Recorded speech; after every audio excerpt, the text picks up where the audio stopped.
Hi everyone, my name is JT Pilot, and today we'll be making another video. This time we'll be doing a 1/400 scale model review of this Gemini Jet Southwest Airlines Boeing 727-200 in the Desert Gold livery / the brand hybrid livery that was present around the late 1970s. So I just received the new Gemini Jets releases, including this great model. This is a great Gemini Jets release, a great model to add to one's retro collection. And I just had to get it because I am a big Southwest collector, and this is such a cool, unique scheme.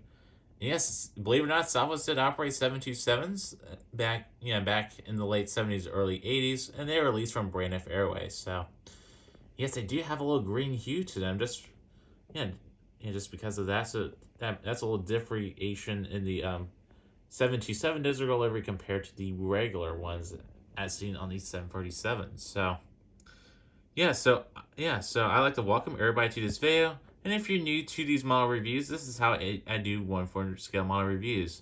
I go over the box of the model, then I do an in-depth analysis of the model, then at the end of the video I'll be doing a JT score of this model, scoring this model based off my scoring system.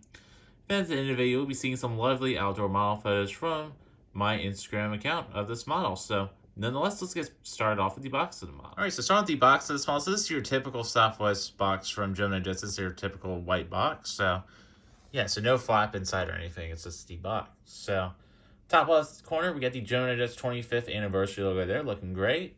Yeah, made for collectors by collectors. The computer generated images, this lovely aircraft. And then on the bottom right, we got the Boeing 727 tiles and the Southwest logo. So proceeding up to the bottom of the box. So there you got the bottom of the box with Gemini Jet's mission there, or whatever you want to call it. And then you got the right side of the box, left side of the box with the I number, which is GJ Southwest SWA 2216. And you got the barcode there too. The left side of the box, the bottom of the box. Then let's look at the back of the box. So here we got the back of the box. We got Gemini Jets as well as it gets features there. Gemini Jets social medias. And then the Boeing's license there. With the Southwest Airlines logo / license. Then you get the Gemini Jets 2023 copyright.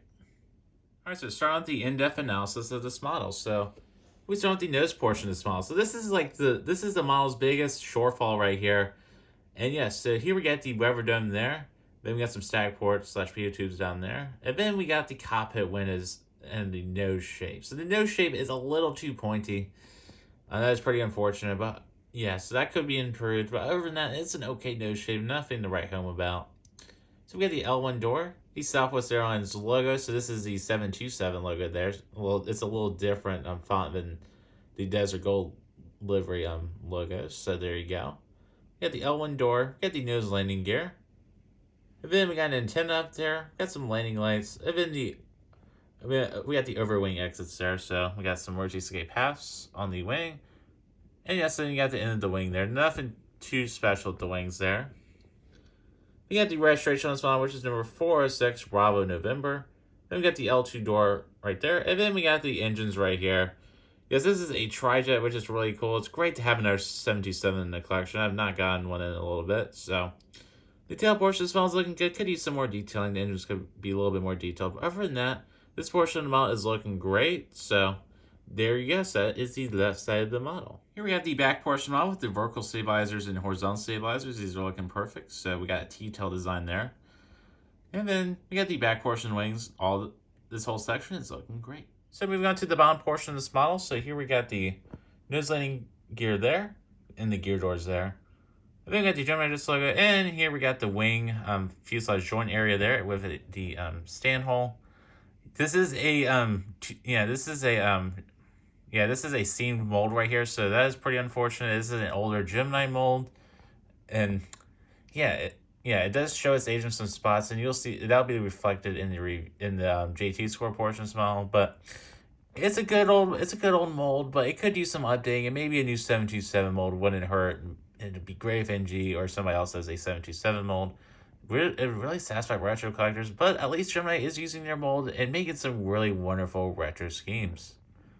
And we got the bottom portion of the tail right here. Nothing to write home about, but there is some doors, and there's some doors down there. Here we have the front portion of this model. This section of the model is looking good. Obviously nose can be improved, but other than that, the front portion is looking good. And then here we got some engine details there as well. Engine's gonna be a little bit more detailed, but other than that, they're looking good. And yeah. So here at the right side of this model, so here we got the R1 door there. We got the baggage hold. And then we got the R2 door, and then a few more baggage holds back here. And yeah, so that's it for the analysis part of this model. This model does look great. There's some stuff that could be improved on it, but it's overall a good retro release. I know a lot of retro collectors will enjoy this model. It's a 1970s model, which haven't been much of this recently, so that is great to see in the 1/400 scale. And alright folks, so we move on to the JT score portion of this model review. So yes, this model didn't score a perfect score, and as you can see by the point losses throughout the category. So the first category up is the fuselage portion of this model. So the fuselage was just received an 8 out of 10 just because of the cradle mold. Yeah, and that wing joint area could be improved with a modern mold. Our next portion of the JT score is the nose portion of this video, of this model. The nose portion has only received a 6 out of 10. It's just because the nose is slightly too pointy. It just could have a better shape. The tail portion of this model has received a 9 out of 10. Could use a little bit more detailing, but other than that, is a great tail. The wings have received a 10 out of 10. They're good. They're adequately detailed, so there you go. The landing gears of this model received a 10 out of 10 as well. They roll well. And yeah, maybe they could use a little bit more detailing, but I think the landing gears are perfectly fine. The engines have received a 9 out of 10. Just could use more detailing, but other than that, they're great. The livery has received an 8 out of 10. The livery is good. It could be a little bit more green. And yeah, it depends on the light, because in some lighting situations, as you see in the background, this delivery can be a little too it can be a little too goldish, I should say, or a little too bright, and it should be a little bit more darker according to some of the photos from that time period. So there you go. The details have received a 10 out of 10. Gemini does a great job on detailing their models. They rarely score less than a 10 on that portion. The aerials of this model received an 8 out of 10. Yeah, this has one antenna, and then there's a few other antennas throughout the aircraft, but that are not 3D printed, so that's pretty unfortunate. But antennas are fine, so there you go.